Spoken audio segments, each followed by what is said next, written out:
এই জনসভাৰ জৰিয়তে আমি ৰাইজৰ মাজলৈ আমি আহিবলৈ চেষ্টা কৰিছোঁ আৰু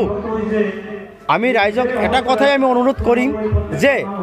যিসকল তথাকথিত ভণ্ড নেতাই বিভাজনৰ কথা আপোনালোকৰ মাজত লৈ আহিব বা ৰাজনৈতিক ষড়যন্ত্ৰৰ হাতিয়াৰ হিচাপে তেখেতসকলে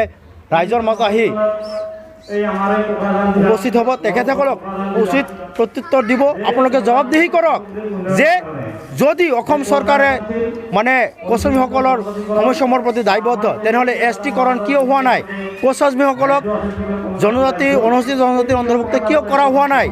কমতাপুৰ ৰাজ্য গঠনৰ কাৰণে কোনো ধৰণৰ পদক্ষেপ বাস্তৱসন্মত পদক্ষেপ কিয় গ্ৰহণ কৰা হোৱা নাই, ৰাইজে প্ৰশ্ন কৰক সেইসকল তথাকথিত নেতাসকলক আৰু অসম চৰকাৰৰ যি প্ৰতিনিধি আছে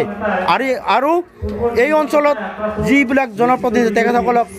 জবাবদিহি কৰক যে কোচামীসকলৰ দীৰ্ঘদিনীয়া সমস্যাসমূহ কিয় সমাধান কৰাৰ কাৰণে বাস্তৱসন্মত পদক্ষেপ কিয় গ্ৰহণ কৰা হোৱা নাই, এইখিনিয়ে ৰাইজক আমি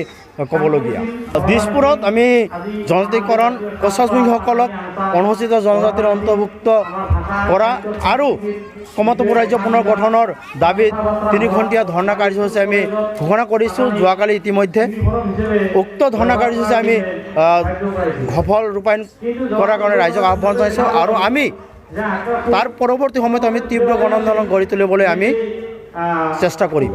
জনজাগৰণ সভা অনুষ্ঠিত কৰাৰ কাৰণে হ'ল যে আমাৰ